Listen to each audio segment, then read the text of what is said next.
All right, so we're going to talk about section 5.2 just a little bit here. In this lesson, we're just going to talk about the Riemann sum. So the Riemann sum is going to seem a bit like something we've already talked about, and it is. The main difference, and I think I used a little bit of the vocab of the Riemann sum last time, the only thing is this is a more general idea that the rectangles no longer need to be of equal width. So that's really the main idea here when we talk about a Riemann sum. So we don't necessarily have to have these rectangles that we're working with of equal width. The other thing I want to just change on this picture here of a Riemann sum is I'm going to change these C's, or C sub i's, into U sub i's, only because that's what your book uses and you see down below. But other books you might see them as the C sub i's. All right, so the other thing you might notice just in the notation of this sum, of course, the f of u sub i's, those are the heights. The u sub I can come from any point in the interval. But of course, what is now different is because we don't have to have equal widths, instead of it just being delta x, it's delta x sub I. And again, this is just because these widths we're looking at can vary from subinterval to subinterval, so they're not necessarily of equal width. And so that's what we're looking at here. So I've already kind of written out some of the examples on this one just to save some time on the video. So the first one, there's a graph, and what we're going to do is we're going to partition this into the 6 subintervals that are defined by the points that are actually highlighted and listed on the graph. So when we talk about kind of just writing out these subintervals, so we're really just talking about listing out the subintervals kind of in those brackets here. So just looking at what we have, the leftmost point is at -5, and then the next x value is at -3, so there's our first subinterval. And then we're going to go from -3 to -1. So we're just listing these out, and again, what we're using is just the listed x values here. So that's how we're breaking up, or that's how we're going to do this particular partition. All right, and so our last one from 2 to 4. So it looks like we have 6 of our subintervals on this particular example. All right, so now finding the Riemann sum. So the Riemann sum is simply looking at, so as we look at finding our Riemann sum, so our Riemann sum is just this, right? It's the sum as I goes from, in this case, 1 to 6, of the f of u sub I, and then times the width of each of those subintervals, so the delta x sub I. Okay, so that's our notation. So the first one, we're doing f of u sub 1 is f of -3, and then times the width of the first partition from -5 to -3, that would be a width of 2, plus, and then we do f of u sub 2, and so that's -1, times the width of -3 to -1, so that's a width of 2 also. And then we go to f of u sub 3, so f of 0. The width of the third is from -1 to 0, so that's a width of 1. And then we do f of u sub 4, which is 1, times the width of that fourth one is from 0 to 1, also a width of 1, plus f of u sub 5 is going to be this 1 1/3, times the width of the fifth one from 1 to 2 is 1. And then the last is f of u sub 6, which is 2, times the width from 2 to 4, which is also, which is 2.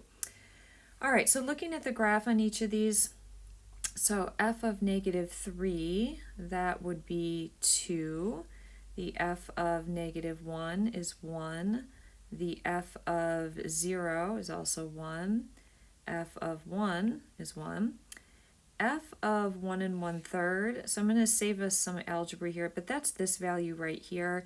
If you found the slope of the line, and then the equation of the line from 1, 1 to 2, -2, and then you found its x-intercept, it would be right here at 1 1/3. So we'll save the algebra, but that's going to be 0. And then f of 2 is negative 2. So what you kind of see throughout is sometimes we were like the first couple of like f of negative 3, f of negative 1, those were like right endpoints. F of 1 1/3, that 1 1/3 was in between the 1 and the 2 in that partition. Then we end at f of 2, so we were using a left endpoint. So these u sub i's varied. Some were left, some were right, somewhere in the middle. So that's the other thing now is as we look at these Riemann sums, the u sub i's don't have to always stay consistent there as well. So what do we end up with here? 1, 2, 3, the f of 2, oh, so this would have been 4, and the last term is minus 4, so those would have been 0, that would have been gone. So the second term, 1 times 2 would have been 2, and then 3, 4. So it looks like in the end, the value of this Riemann sum would have come out to be 4. All right, so let's look at another Riemann sum here. So there's some like this in the homework. So I wanted to squeeze one in here. It's an important example. I just didn't leave myself a whole lot of room on this one. So we have a table that's giving us the time in seconds, and then we're looking at the velocity of an object in meters per second. So we're talking about motion, rectilinear motion, motion in a line. And we're going to find the left Riemann sum on this one. So that means use left endpoints throughout. So when you see left Riemann sum, left endpoints. For this v of t function, or the velocity function over this interval from 0 to 20, and that's the closed interval of these different time segments I'm being given. All right, so let's see what we have here for our Riemann sum. So I'll just say Riemann sum is going to equal. So again, it's the same idea of the f of u sub I, where the u sub I is the left endpoints, and then times the width of that interval. So the first one, left endpoints, we would start, it would be f of 0, and then the width of the first interval would go from 0 to 4. That would be a width of 4. Plus, next left endpoint would be f of 4. That interval is from 4 to 10, so that would be a width of 6. Next left endpoint would be f of 10.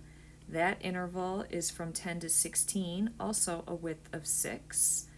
And then the last left endpoint would be f of 16, and its corresponding width is from 16 to 20, so the width of that last interval then is 4. All right, so what do we have here? So let's write this out, including some labels. So f of 0 is 30, and this is 30 as a velocity, meters per second, is essentially kind of the estimate, let's say, for what the velocity is over this first 4-second interval.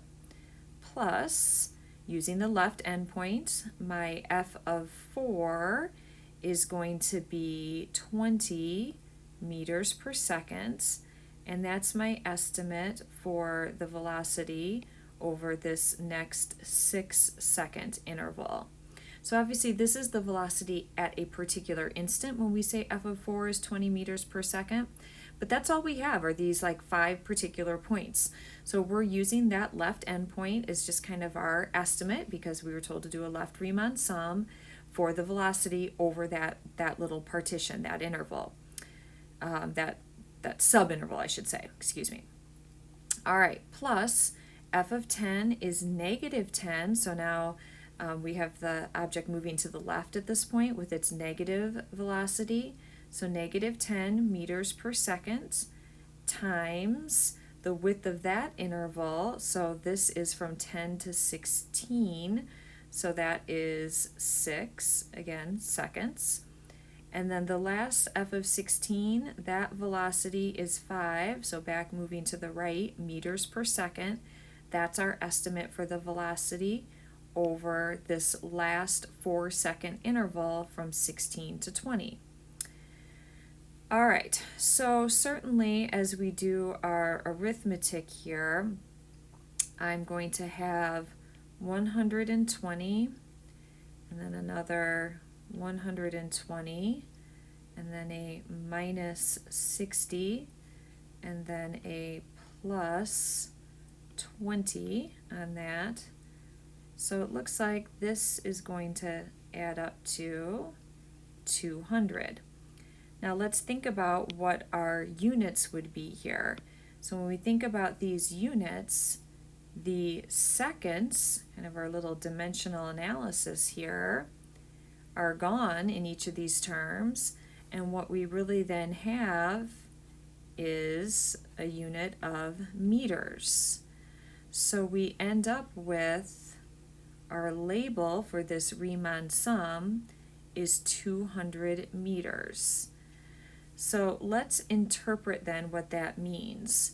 So we have just determined, using the left Riemann sum, this is our, again, approximation, right? So certainly over any of these intervals, like the last interval from 16 to 20, we were just using the left endpoint.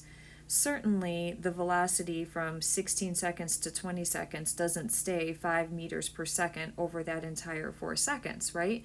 But that's our estimate using left endpoints. That's our estimate, the 5 meters per second for the velocity over those last 4 seconds. So when we look at kind of each of these, we realize these are major approximations. So this word approximate is pretty important.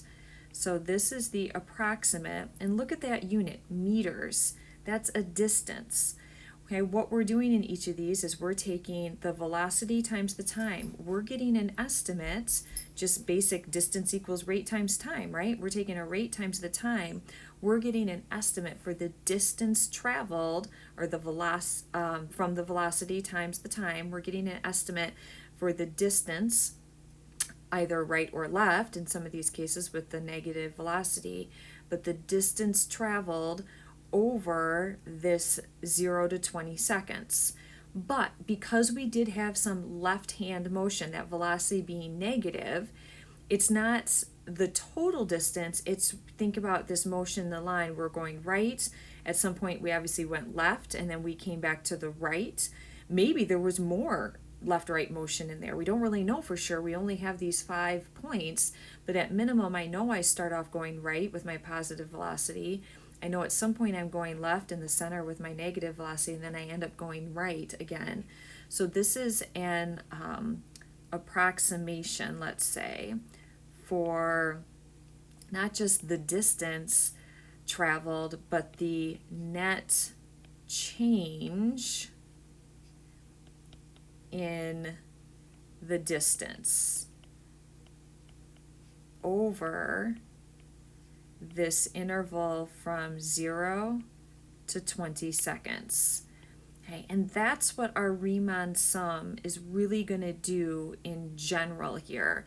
It's going to approximate the net change in the antiderivative function from whatever one is given over that interval. So, if my original table of values up here was about velocity, then when we found the Riemann sum, this was an approximation for the net change in the antiderivative of velocity is the position function.